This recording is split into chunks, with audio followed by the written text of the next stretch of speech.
The wheels kiss the runway, and suddenly, I'm here. Thailand. A hush falls over me as the airplane doors open to the warm breath of Bangkok. It's not just heat, it's memory. Spice in the air, citrus. A whisper of incense drifting from some temple I can't see yet. Welcome to a land where tradition dances with modern chaos. Where a tuk-tuk speeds past a golden shrine and a monk scrolls through his phone.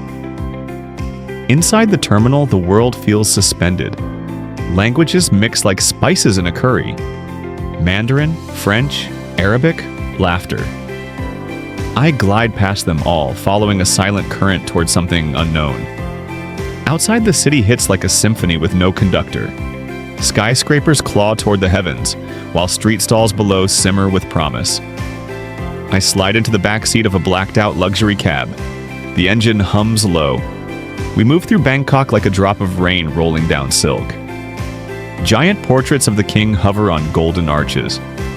Monks in saffron robes cross intersections in slow serenity as we pass towering malls bathed in LED dreams. In the distance, I see the Koh Phraya River, silver under the twilight sky, like a ribbon cutting through the city's heart. I catch a glimpse of water-ruined spires glowing against the horizon. This isn't just a city, it's a story unraveling in real time. The driver offers me chilled water with a silk napkin. A simple gesture, yet perfectly Thai. Elegance in the everyday. Outside, motorbikes weave like fish in a coral reef. We cruise by rooftop bars where laughter floats into the clouds, and temples where silence sits like a crown. And just like that, the traffic slows. We're nearing the hotel. As I step out, the doorman gives me a Y. Palms together, a slight bow. His uniform is crisp, but his eyes are warmer than the Bangkok night. Inside, I'm greeted by orchids in every corner, the faint sound of a Kim harp playing in the lobby. My suite overlooks the skyline, bathed in golden hour. The city breathes below. I pour a glass of chilled jasmine tea. Tomorrow, I'll walk among floating markets and ancient ruins. But tonight, I let Bangkok sing me to sleep. A lullaby of lights, mystery, and promises whispered in the dark. This isn't the start of a trip. It's the beginning of a transformation. Night falls like velvet over Bangkok. From the balcony, the city glows, not just with lights, but with life. The skyline flickers like embers, and somewhere down below, the real feast begins. I trade my silk robe for something light, something that feels like adventure. Tonight, I step into the rhythm of Bangkok's beating heart. The concierge smiles when I ask and simply says, "Follow the scent." He's not wrong. I glide into a waiting tuk-tuk, its lights glowing like a spaceship on 3 wheels. It darts into the bloodstream of the city, weaving between cars and color, sound, and steam. The wind smells of lemongrass and charcoal. I close my eyes. The night tastes sweet already. And then, we arrive. Yaowarat Road, Chinatown. The street pulses with an energy that's impossible to script. Neon signs and Chinese characters hum softly above us. Lanterns sway with the breeze. A sea of sizzling woks, glistening skewers, and bubbling pots stretches ahead. It's not just food, it's theater. I walk slowly, letting the moment swallow me. A woman in a red apron tosses pad thai high into the air. The noodles fly, glowing orange in the wok's firelight. I order a plate and she nods like she's handing me a secret. The first bite? Sweet tamarind, sharp lime, a whisper of roasted peanut, and something else. Something like memory. Next, mango sticky rice. The mango is perfectly ripe, buttery soft, as if the sun had raised it with care. The rice is warm, gently salty, the coconut milk like silk across my tongue. People brush past me, speaking languages I don't understand, but here in this moment, we all speak the same one. Flavor. A young man grills satay under a fluorescent bulb, the golden chicken skewers crackling with promise. I dip one into the peanut sauce, smoky, creamy, with a kiss of chili. A burst of fireworks sounds somewhere in the distance. Bangkok always celebrates something. Then I see it, a quiet corner where an elderly man slowly pours tea from a long-spouted pot into tiny glass cups. He looks up and smiles, and I feel like I've stepped into a dream. I take a cup and sip. It's floral, sweet, and grounding. Around us, scooters buzz, horns sing, laughter ricochets off every building, but I hear none of it.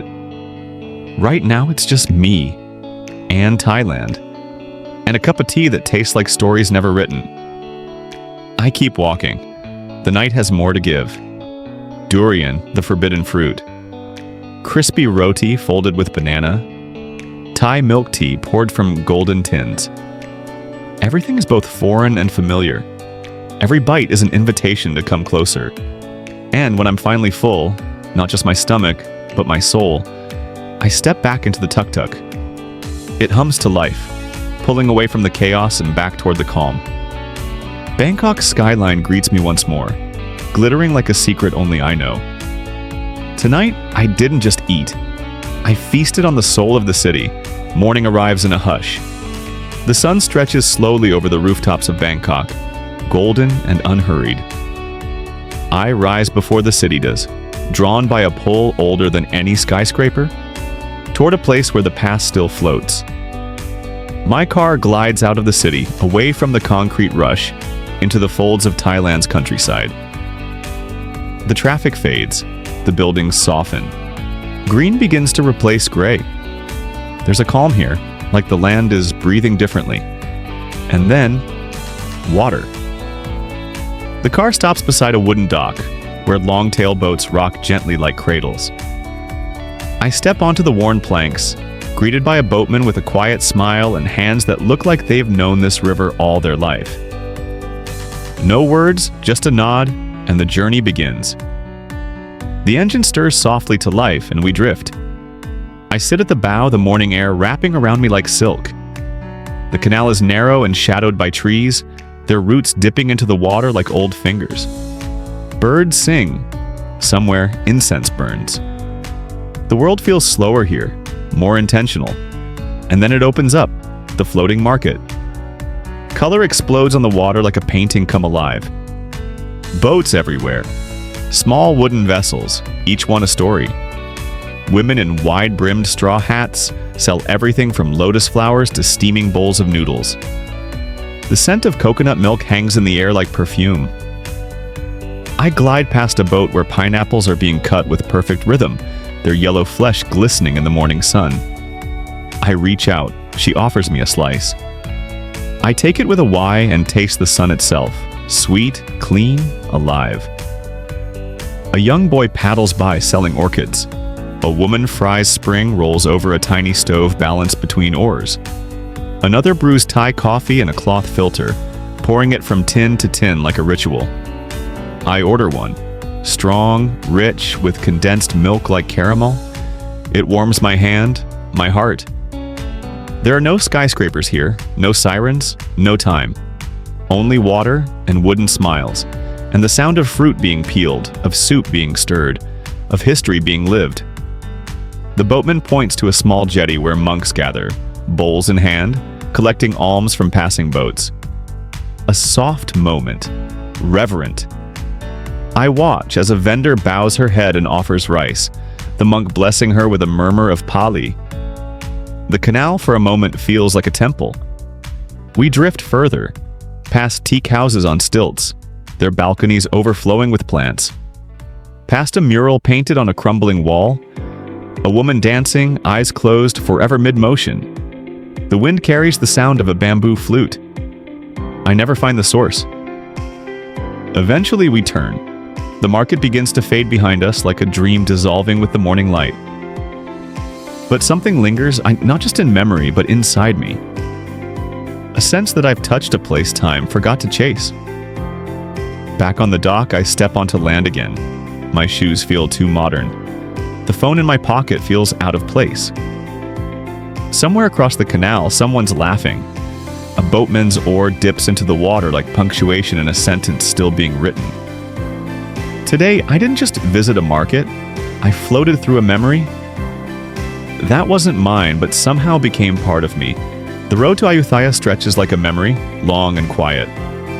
We leave behind the chatter of Bangkok, trading glass towers for open skies. Rice paddies shimmer beside the highway, green as emeralds under the sun. The breeze whispers secrets through the windows, stories of kings, of conquests, of a city that once ruled the world from its island heart. I close my eyes and I can almost hear it, drums echoing through the past. Then we arrive. Not with a bang, but with a hush. Ayutthaya doesn't shout, it remembers. Crumbling prangs rise like broken fingers from the earth, wrapped in vines and time.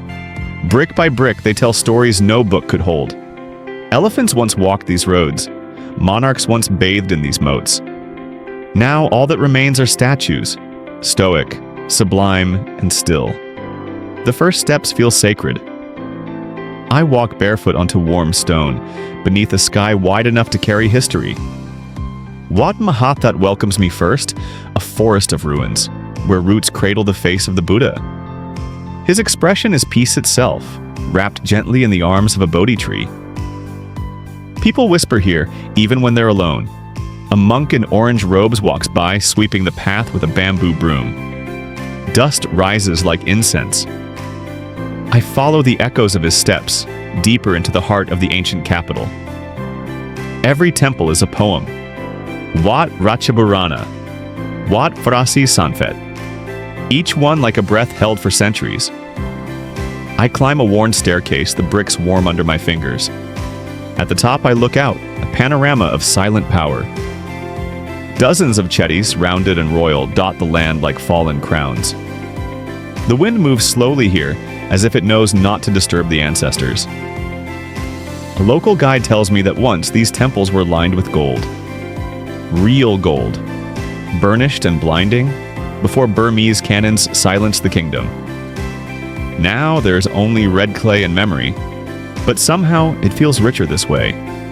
Like you can hear the city breathe through its scars. I light a single stick of incense. No prayer spoken, just gratitude. For time, for stillness, for everything this place is still trying to teach me. Later, I take a slow boat ride along the Chao Phraya River, circling the ruins as the sun begins to sink. The water turns to fire. The spires become silhouettes, sharp and eternal. The past no longer feels distant. It's here, floating with me, watching, remembering. At twilight, I sip lemongrass tea at a quiet riverside cafe. Across the water, the ancient city glows faintly. Not with electricity, but with something older. Reverence, maybe. Or the kind of beauty that doesn't fade. It simply waits. Ayutthaya didn't break. It bowed. And in that bowing became immortal. There are moments in travel where logic pauses, and wonder takes over. Maeklong is one of them. The morning hums with anticipation. My driver speaks little, but his smile says everything. You'll see. The highway stretches westward from Bangkok, past salt fields glinting under the sun, until it bends toward the unexpected. We arrive at Maeklong just as the town begins to breathe. At first glance, it looks like any other Thai market, vivid, bustling, alive.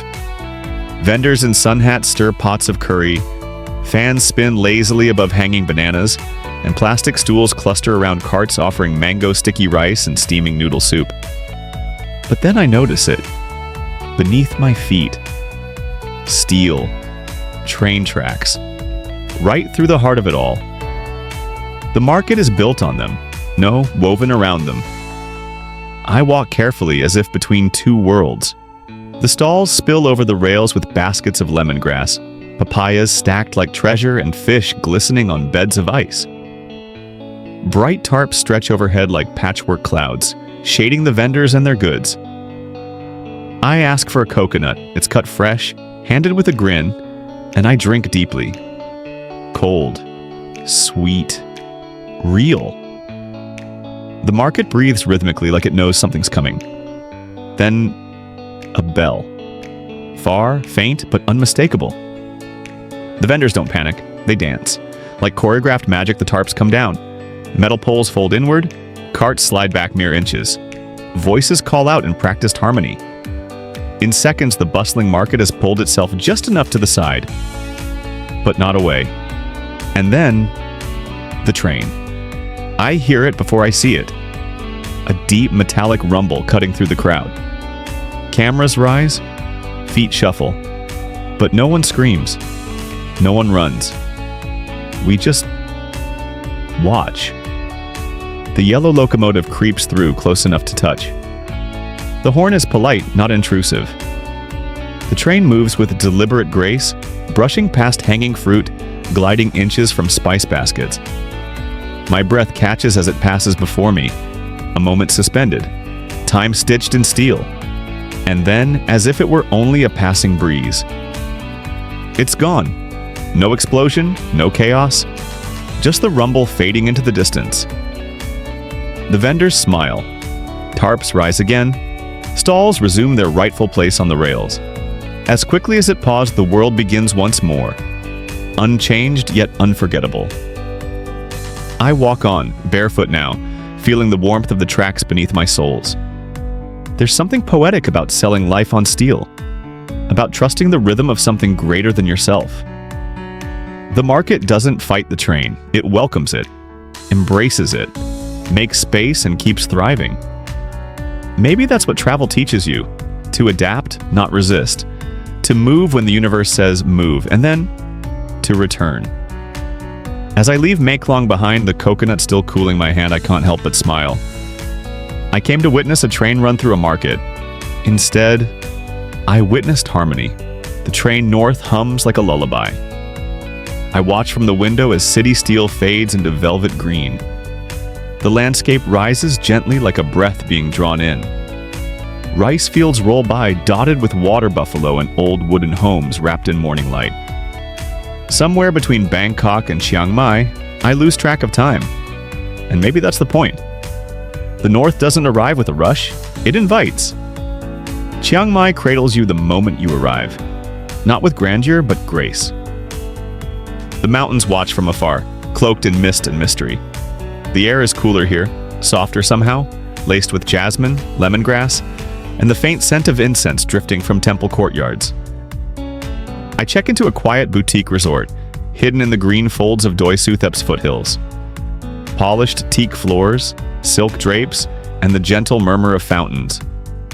Luxury in Chiang Mai doesn't shout, it whispers. Every detail feels hand-woven, sacred, intentional. But it's not the comfort that draws me here, it's the silence. Early the next morning, I rise before the sun. The world still sleeps, but I walk barefoot down ancient steps toward a temple painted gold. Wat Phra that Doi Suthep.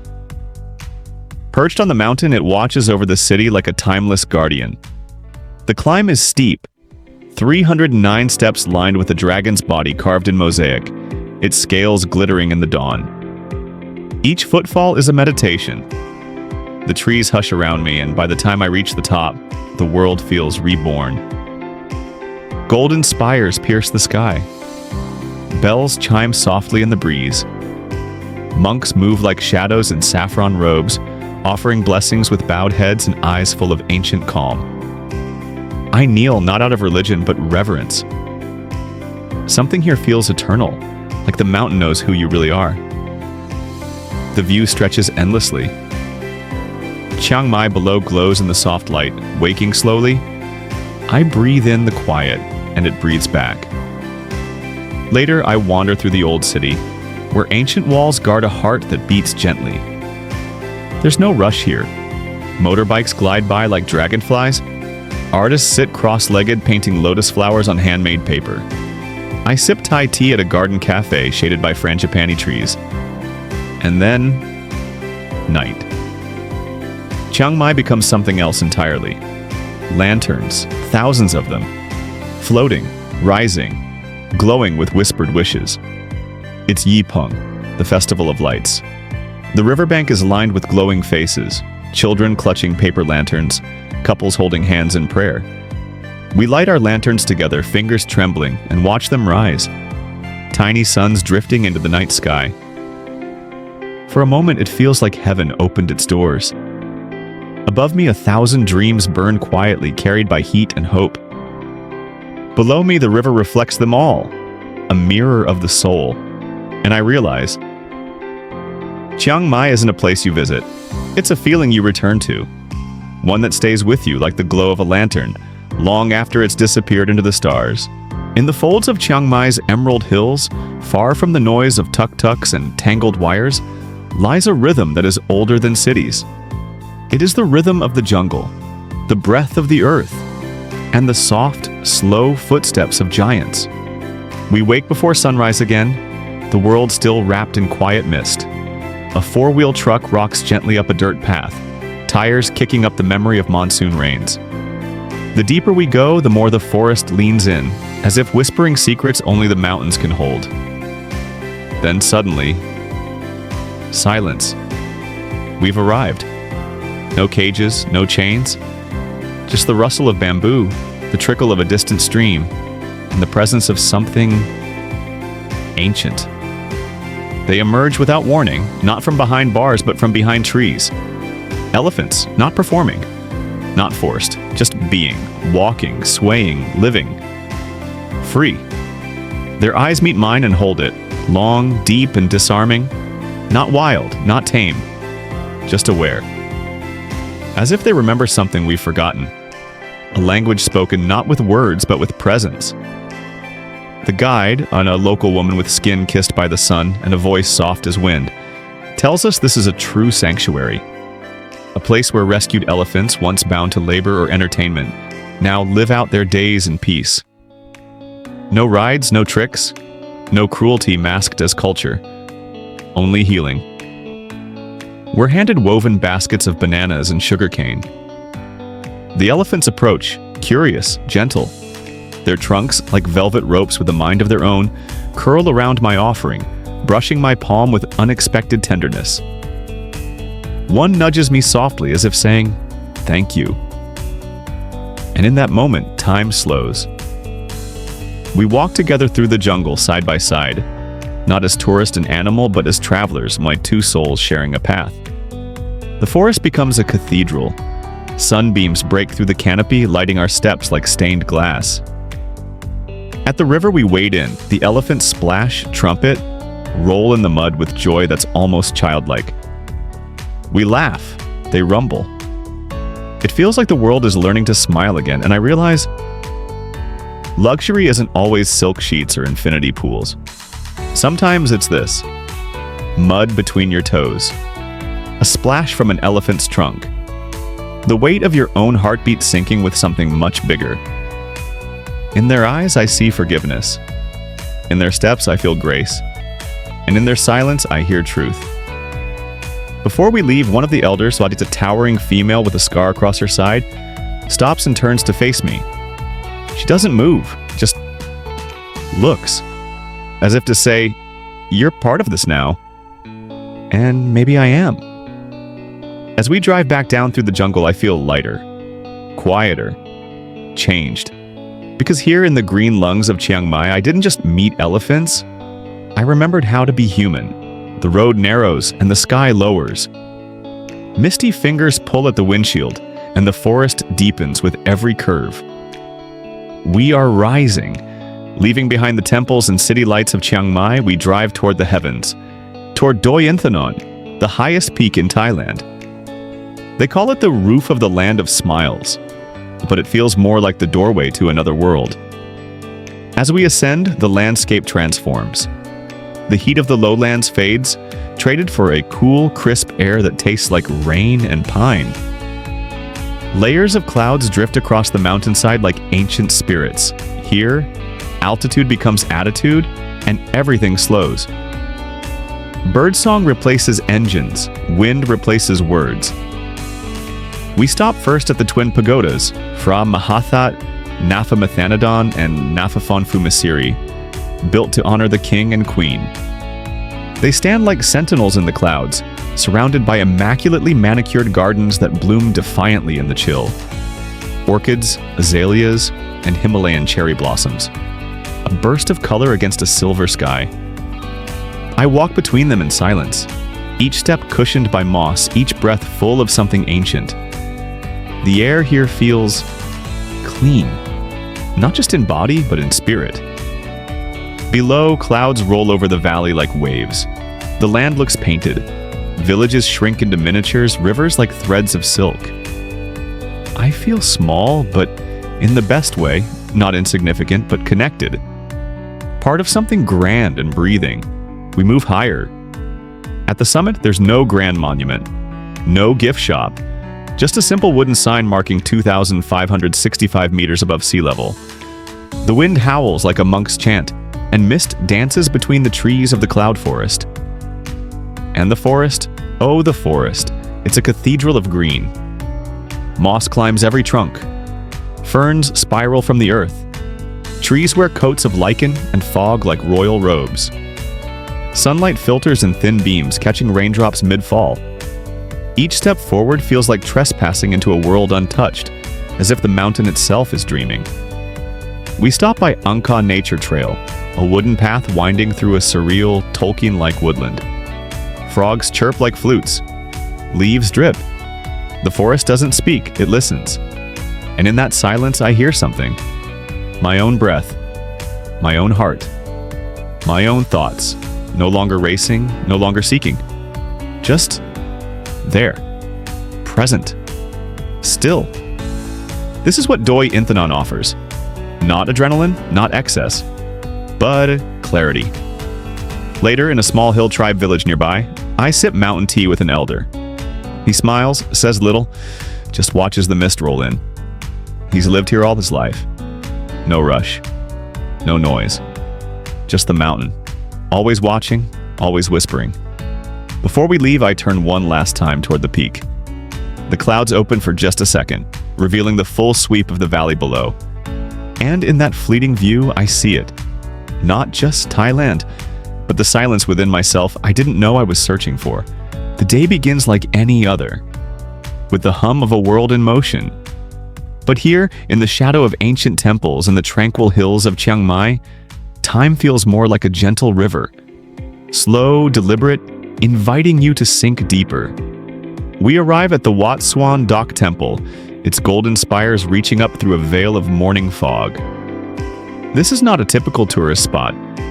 Here, the stillness is palpable. It's a place where the air itself feels sacred, and the footsteps of monks are the only sound breaking the silence. I've come not for sightseeing, but for something deeper. Tao, listen. As the sun begins to climb higher, the temple gates open, revealing monks in saffron robes moving like shadows. But today, I am not just a visitor. I've come for something they offer, a chance to sit, to chat, to learn.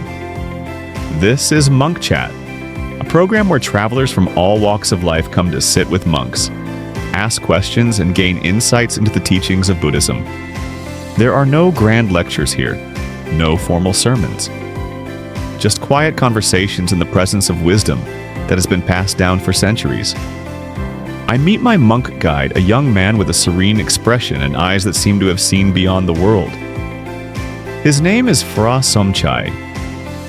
He greets me with a gentle bow, and we sit cross-legged on the cool temple floor, the scent of incense swirling in the air between us. His voice is soft, but steady. His words, like the temple itself, are unhurried. I ask him the question that's been on my mind since I first arrived in Thailand. What does Buddhism truly teach about life? He smiles, a slight curve of the lips, and begins. Buddhism, he tells me, isn't about following rituals or seeking external answers.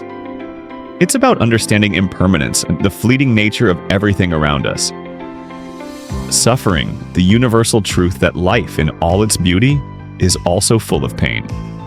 And enlightenment, the path to seeing beyond the illusion of self, the liberation from desire, and the return to a state of pure peace. We talk about the Four Noble Truths and the Eightfold Path, but it's his personal experience that stays with me most. He tells me that as a monk, he lives not for others to see, but for himself to understand. There are no distractions here, no desires pulling him away from the present moment. The key is awareness, he says, being mindful in every action, whether it's sweeping the temple floor or eating a simple meal. The present moment, he says quietly, is the only true moment we have. As we talk, the world outside seems to fade away. The chatter of tourists, the hum of city life, it all dissolves. Here, it's just me and the monk in this timeless space where nothing needs to be fixed, nothing needs to be rushed. I ask him if he ever struggles with his own practice. He nods gently. Of course, he says, it's not about perfection, it's about effort and acceptance. Acceptance of life as it is and with all its beauty and pain. Acceptance of ourselves, with all our flaws and contradictions. And then he says something that lingers in the air long after his words are gone. In this world, we often search for peace in places where peace doesn't exist.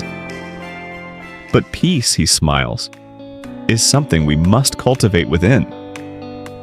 When our time comes to an end, I feel lighter. I've not been given a quick fix, a solution to all life's challenges, but I've been given something more precious: perspective. We bow to each other as we part, and I walk out of the temple with a quiet mind, feeling as though I've touched something eternal. The monks don't teach with grand gestures or lofty ideas.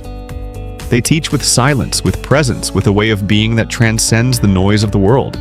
The answers aren't in the questions, they are in the silence between them. The morning sun has just begun to stretch its fingers across the sky, casting a golden glow on the turquoise sea below. We step into the long-tail boat, a humble wooden vessel with its vibrant engine purring like a tiger ready to race. The Phi Phi Islands await, just beyond the horizon, shrouded in mystery and legend.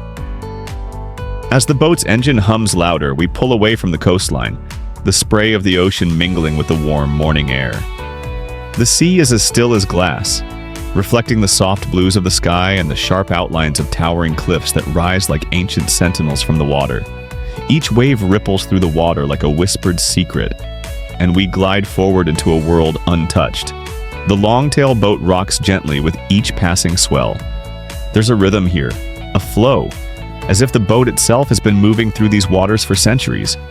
The engine sputters and then roars, sending a trail of foam behind us as we cut through the water. We are not tourists here. We are voyagers, suspended between sea and sky, embarking on a cinematic adventure into paradise. The cliffs of Phi Phi rise before us, jagged, timeless, their faces carved by the hands of the wind and the ocean over millennia. They seem to have a presence as if they are watching, waiting.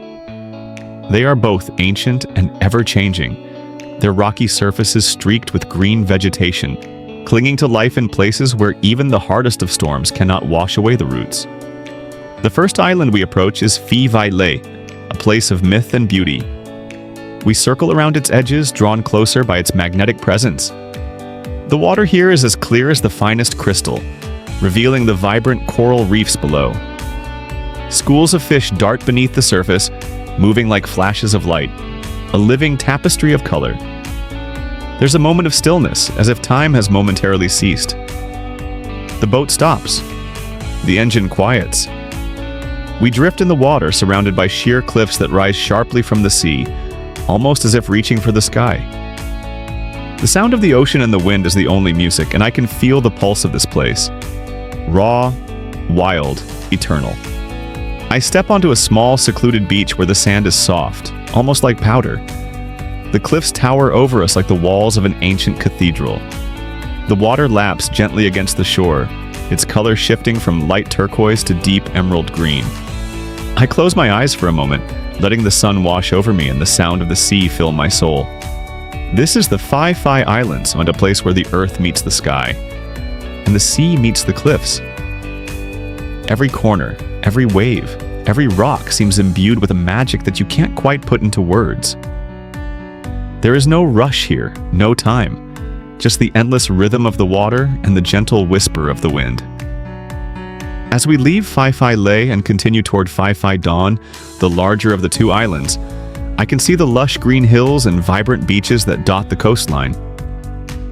This island is a blend of nature and life, where the jungle meets the ocean, and where the simplicity of island life is paired with the hustle and bustle of travelers from across the world.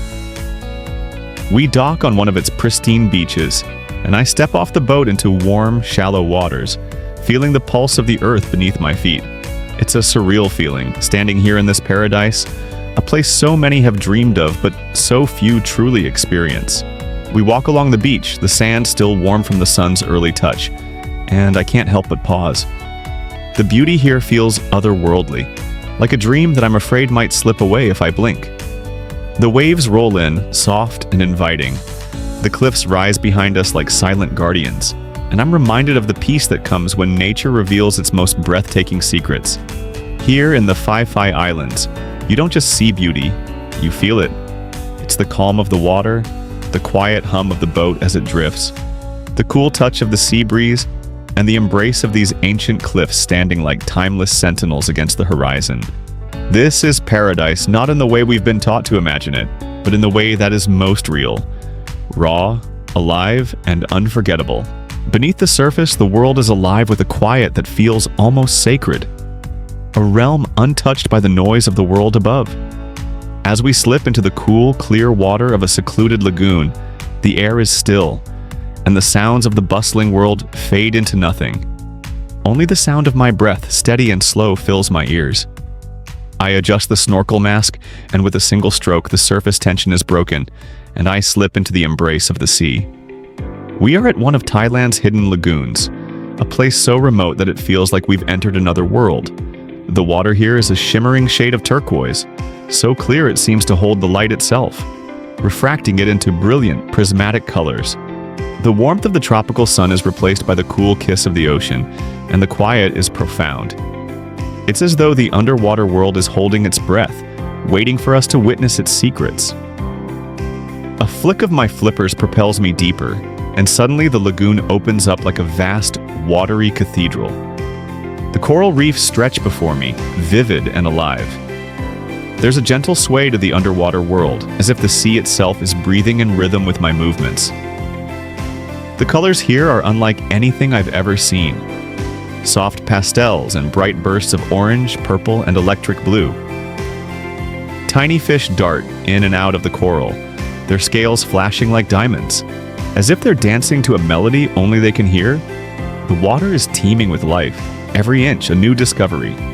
I move slowly, taking in every detail, every motion.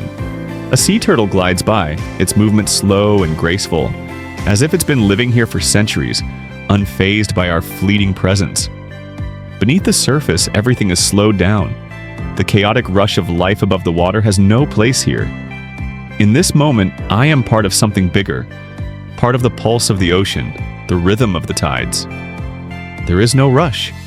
There is only the dance of the fish, the sway of the coral, and the deep blue silence that fills every crevice of the lagoon. I dive deeper, feeling the weightlessness that only the ocean can provide.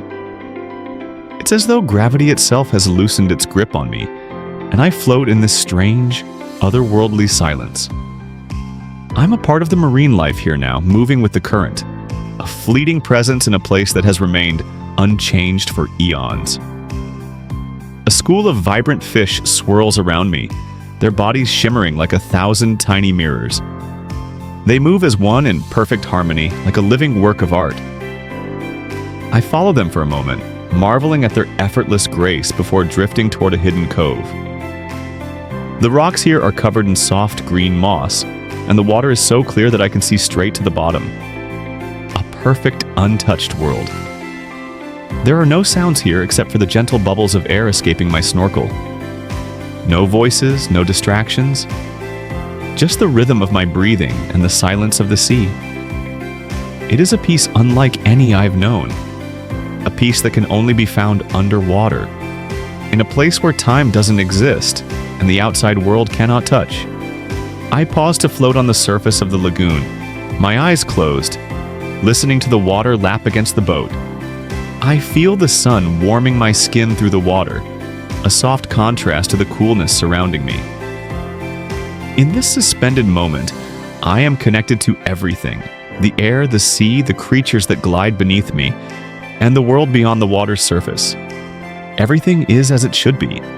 This lagoon, with its secrets and silent beauty, feels like a hidden sanctuary, a world that exists outside of time, where nothing matters except the peaceful rhythm of the ocean. There's no rush, no agenda, just the joy of being here. Right now, in the heart of nature's greatest masterpiece. As I slowly make my way back to the boat, the water still holding me in its gentle embrace, I can't help but feel a sense of awe. The ocean, in all its mystery, has shared with me its quiet magic, its eternal flow. And for this moment, this brief window in time, I am part of something greater than myself. A world beneath the waves, where silence speaks louder than words and life moves in perfect harmony. The sun begins to dip beneath the horizon, casting a soft golden hue across the streets of Phuket, a side of the island many never see. Beyond the crowded beaches and resorts, a different world comes to life. Here, the rhythm of daily life moves slower, more deliberate, untouched by the tourism that blankets much of the island. As we venture deeper into the island's heart, we're about to uncover Phuket's local life, the hidden gems that reveal its true spirit. The narrow streets of Old Phuket town are alive with history, and every corner tells a story. The Portuguese colonial architecture stands proudly against the backdrop of the island's rich cultural heritage. The buildings, painted in shades of faded yellow, turquoise, and soft pink, are more than just structures. They are silent witnesses to the many stories Phuket has to tell. We wander through these streets, the soft chatter of locals blending with the distant hum of motorbikes weaving through traffic. The air smells of fresh herbs, fried seafood, and the distinct tang of sweet and sour sauces wafting from the small street-side restaurants. The energy here is quiet yet vibrant, rooted in a deep sense of tradition and pride. In a small open-air market, I stop to watch an elderly woman meticulously preparing her fad Thai on a sizzling hot wok. The sound of ingredients hitting the pan fills the air, mixing with the sizzle of garlic and shrimp. The locals gather here sitting on rickety stools enjoying the flavors of home. It's a world away from the glitzy resorts where time slows down and everything is simpler. Here, food is an art, a connection to the past, to a culture that values freshness, flavor, and community. The further we move into the town, the more we notice the authenticity of Phuket's local life. People chat over cups of strong coffee, their faces weathered by time and the sea. The young and old walk together sharing moments, the generations blending into one another. There is no rush here. The clock ticks differently, marking the hours with the rising sun and the setting sky. We step into one of the local temples where the air is thick with incense and the steady hum of prayer. The smell of fragrant sandalwood fills the space as monks, clad in their robes of orange, walk with quiet dignity between altars, offering blessings to the locals. The soft chanting fills the room, a timeless rhythm that has echoed through these walls for centuries. The stillness here is a stark contrast to the island's bustling beaches, a place where time itself seems to pause. As we continue to explore, we make our way to Ban Tilanka, a unique part of Phuket that offers a twist on the ordinary. The upside-down house stands as a playful reminder of the island's ability to surprise. But beyond the attractions and photo-worthy spots, there's an entire world of local artisans and craftspeople who have made this island their home. Handmade jewelry, wood carvings, and traditional textiles are made right here, where the craft has been passed down through generations. These small family businesses keep Phuket's heritage alive in every stitch, every carved piece of wood. In the evening, the island transforms once more. The streets of Patong may still buzz with nightlife, but a short walk away reveals Phuket's night markets, where local vendors gather beneath a canopy of neon lights. Here you'll find everything from fresh fruit to intricate hand-painted lanterns, all surrounded by the buzz of lively conversation and the scent of grilled meats. We stop at a small stall offering sai yue, a spicy herbal sausage unique to the region. The vendor, a woman with a warm smile, hands us a freshly cooked serving wrapped in a banana leaf. We take a bite, savoring the balance of spice, salt, and the earthy tang of the herbs. The simplicity of this moment, shared with locals who know their food and culture, brings a deeper understanding of the island. Walking further, I feel the pulse of the island's soul. Phuket is more than just an escape to luxury resorts or an adventure on its famous beaches. It's a place where the traditions of the past are not lost but lived every day. The vibrant community here may not make headlines in travel brochures, But it is this local life that truly embodies the spirit of the island. As the night draws in, I stand in quiet reflection, looking out over the small streets illuminated by lanterns and soft streetlights. The laughter of children playing in the distance, the songs of crickets chirping in the air. It's a different side of Phuket, one of warmth, tradition, and timeless connection.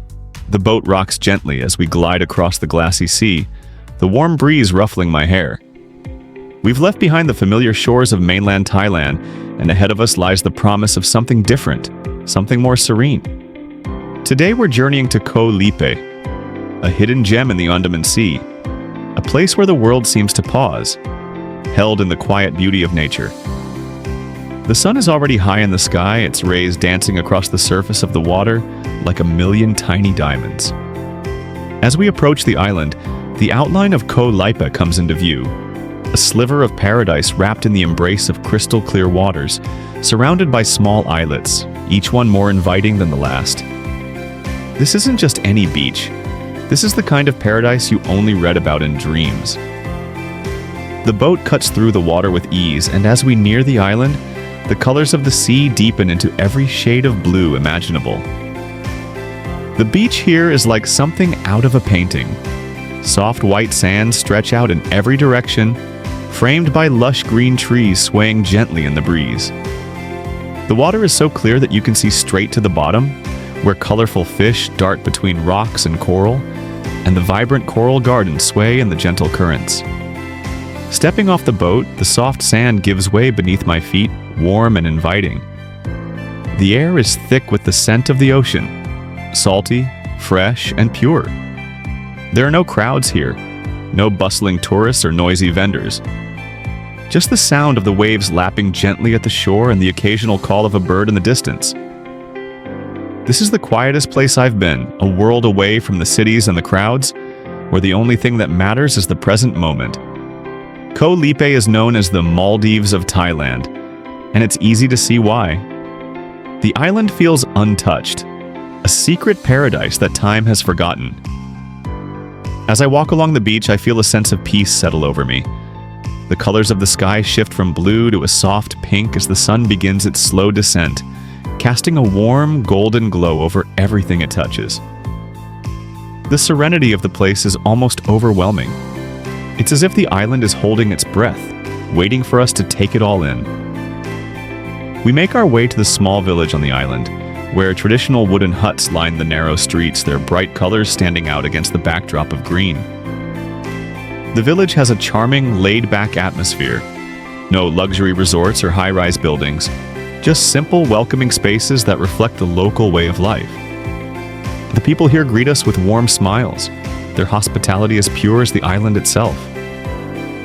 It's a place where time moves slowly, where you can lose yourself in the rhythm of the sea and the gentle sway of the palm trees. But the true beauty of Koh Lipe is found not just in its beaches, but in the surrounding islands. We take a small boat to explore the nearby Uncle's Bay, where the water is so clear that you feel as if you're floating in a giant pool. The coral reefs here are untouched, vibrant with life. Schools of tropical fish swirl around us, their scales flashing in the sunlight. A group of eagle rays glide gracefully by, their wings cutting through the water like the wind itself. The silence underwater is profound, a peaceful escape from the noise of the world above. After a few hours of snorkeling in these pristine waters, we head to Sunset Beach, a more secluded stretch of sand where the sky puts on a show. The colors of the sunset here are like nothing I've ever seen. Soft purples, pinks, and oranges swirling together in the sky, reflected in the water below. As the sun dips below the horizon, the island transforms. The soft glow of lanterns lights the village streets, and the scent of freshly grilled seafood fills the air. The perfect end to a perfect day. There's a sense of timelessness here, and a place that exists outside the pressures of modern life, where the beauty of nature remains untouched and the pace of life slows to a gentle crawl. On Koh Lipe, there are no schedules, no alarms, no deadlines. Just the sun, the sea, and the promise of quiet moments beneath the sky.